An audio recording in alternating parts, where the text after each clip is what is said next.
اعوذ باللہ من الشیطان الرجیم بسم اللہ الرحمن الرحیم ثم انشأنا من بعدہم قرنا آخرین، پھر ان کے بعد ہم نے دوسرے زمانے کے لوگ پیدا کیے۔ سورۃ المومنون آیا 31۔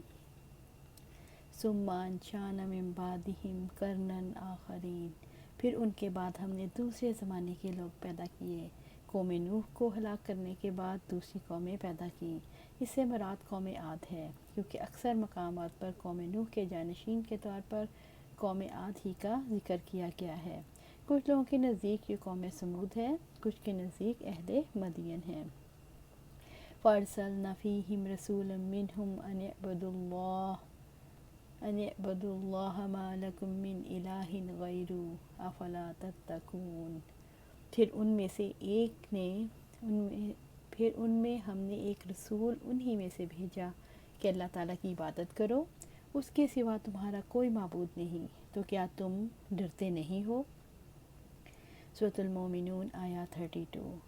فَأَرْسَلْنَا فِيهِمْ رَسُولًا مِّنْهُمْ، پھر ان میں ہم نے ایک رسول انہی میں سے بھیجا، یعنی ہود علیہ السلام کو بھیجا، جن کے حسب نسب اور سچائی کے بارے میں تمہیں علم تھا، تاکہ وہ آسانی کے ساتھ ان کی بات مان جائیں اور رسول سے نفرت نہ کریں، تعصب نہ رکھیں۔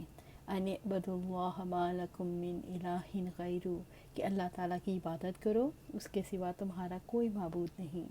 ان کے رسول نے انہیں اللہ تعالیٰ کی عبادت کا حکم دیا اور اس حقیقت سے آگاہ کیا کہ وہی تمہارا خالق، تمہارا رازق، وہی تمہاری عبادت کا مستحق ہے۔ یہ پہلی دعوت ہے جس کی طرف سارے رسول بلاتے رہے۔ اللہ سبحانہ تعالیٰ فرماتے ہیں، اور بلا شبہ یقیناً ہم نے ہر امت میں ایک رسول بھیجا کہ اللہ تعالیٰ کی عبادت کرو اور طاغوت سے اجتناب کرو، چنانچہ ان میں سے کچھ کو اللہ تعالیٰ نے ہدایت دی اور ان میں سے کچھ وہ تھے جن پر گمراہی مسلط ہو گئی۔ سو تم زمین میں سیر کرو، پھر دیکھو کہ جھٹلانے والوں کا انجام کیسا ہوا۔ سورۃ نحل آیا 36۔ رسول نے غیر اللہ کی عبادت سے روکا اور غیر اللہ کی عبادت کے فساد سے قوم کو آگاہ کیا۔ افلا تتقون، تو کیا تم ڈرتے نہیں؟ یعنی تم بتوں کی، خود ساختہ معبودوں کی عبادت کرتے ہوئے اللہ سے نہیں ڈرتے۔ سارے رسولوں نے غیر اللہ کی عبادت سے بچنے کی تلقین کی۔ سارے پیغمبروں کی دعوت ایک ہی ہے، اس لیے کہ سب ہی اللہ رب العزت کی جانب سے بھیجے گئے تھے۔ وقال الملأ من قومه الذين كفروا وكذبوا بلقاء الآخرة وأترفناهم في الحياة الدنيا ما هذا إلا بشر مثلكم يأكل مما تأكلون منه ويشرب مما تشربون، اور اس کی قوم میں سے ان کے سرداروں نے جنہوں نے کفر کیا اور آخرت کی ملاقات کو جھٹلایا اور جن کو دنیا کی زندگی میں ہم نے خوشحال رکھا تھا، انہوں نے کہا یہ تمہارے ہی جیسا ایک آدمی ہے، یہ اس میں سے کھاتا ہے جو تم کھاتے ہو اور وہ اس میں سے پیتا ہے جو تم پیتے ہو۔ سورۃ المومنون آیا 33۔ وقال الملأ، تو لوگوں نے، جیسے اللہ سبحانہ تعالیٰ اور اس کی قوم میں سے ان کے سرداروں نے کفر کیا اور آخرت کی ملاقات کو جھٹلایا، کیا کہ ما ھذا الا بشر مثلکم، کہ یہ تمہارے ہی جیسا ایک آدمی ہے، یعنی تمہارے اور اس کے درمیان کوئی فرق نہیں، پھر تم اس کی سرداری پر کیسے راضی ہو سکتے ہو؟ وہ تمہیں حکم دے اور تمہیں روکے۔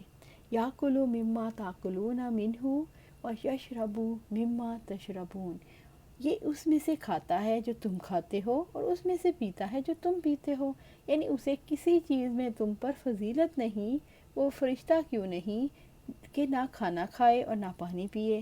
اب اگر اپنے بشر کی بات مان لو گے تو بڑے نقصان میں رہو گے۔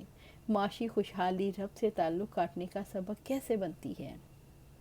معاشی خوشحالی انسان کی قوت کو بگاڑ دیتی ہے۔ معاشی خوشحالی دل کے دروازے بند کر دیتی ہے۔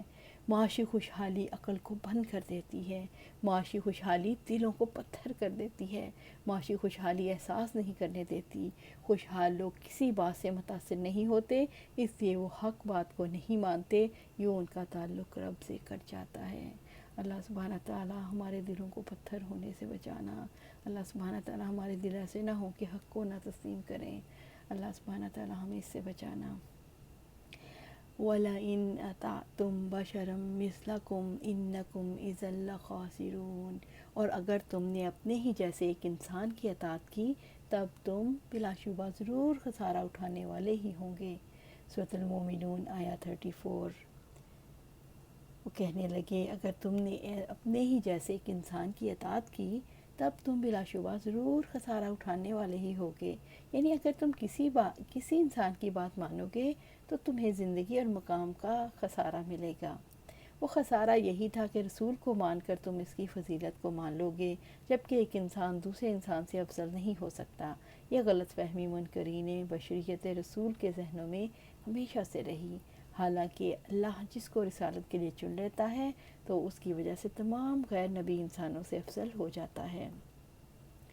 سورۃ قمر میں اللہ سبحانہ تعالیٰ فرماتے ہیں بس انہوں نے کہا کیا ہم ہی میں سے ایک انسان ہو، ہم اس کے پیچھے چلیں، تب تو ہم یقیناً گمراہی اور دیوانگی میں ہوں گے۔ کیا ہمارے درمیان میں سے اسی پر ذکر نازل کیا گیا، بلکہ وہ جھوٹا خود پسند ہے۔ سورۃ القمر آیہ 24 اور 25۔ آیا ایدکم انکم اذا متم وکنتم ترابا وعظاما انکم مخرجون، کیا وہ تمہیں وعدہ دیتا ہے کہ یقیناً جب تم مر گئے اور مٹی اور ہڈیاں ہو گئے تو بلا شبہ تم نکالے جانے والے ہو۔ سورۃ المومنون آیہ 35۔ کیا وہ تمہیں وعدہ دیتا ہے یقیناً جب تم مر گئے اور مٹی اور ہڈیاں ہو گئے تو بلا شبہ تم نکالے جانے والے ہو، یعنی رسول تمہارے دوبارہ زندہ کیا جانے کا جو وعدہ کرتا ہے وہ بہت دور کی بات ہے۔ انہوں نے رسول کی رسالت، زندگی کے بعد موت اور اعمال کی جزا اور سزا کو رد کر دیا۔ رب العزت نے فرمایا بلکہ انہوں نے تعجب کیا کہ ان کے پاس انہی میں سے ایک خبردار کرنے والا آ گیا، تو کافروں نے کہا کہ یہ بڑی عجیب چیز ہے، کیا جب ہم مر جائیں گے اور ہم مٹی ہو جائیں گے یہ واپسی بہت دور ہے، بلا شبہ ہمیں معلوم ہے جتنا زمین ان میں سے گھٹاتی ہے، اور ہمارے پاس ایک محفوظ کرنے والی کتاب ہے۔ سورۃ کاف آیہ 2 سے 4۔ ان لوگوں کو عجیب لگتا ہے کہ موت کے بعد جب لوگ مٹی ہو جائیں گے تو انہیں دوبارہ کیسے اٹھایا جائے گا۔ اللہ سبحانہ تعالیٰ سورۃ دخان میں فرماتے ہیں یقیناً یہ لوگ کہتے ہیں ہماری پہلی موت کے سوا کچھ نہیں اور ہم دوبارہ اٹھائے جانے والے نہیں ہیں، تو ہمارے باپ دادا کو لاؤ اگر تم سچے ہو۔ سورۃ دخان آیہ 34 سے 36۔ اللہ سبحانہ تعالیٰ سے دعا ہے جو ہم قرآن و سنت میں پڑھتے ہیں اس کو ہمارے دل میں بٹھا دے، اور اللہ سبحانہ تعالیٰ ہم اس کو اپنی عملی زندگی میں لے آئیں۔ اللہ سبحانہ تعالیٰ ہمیں اس پر استقامت دے۔ آمین یا رب العالمین۔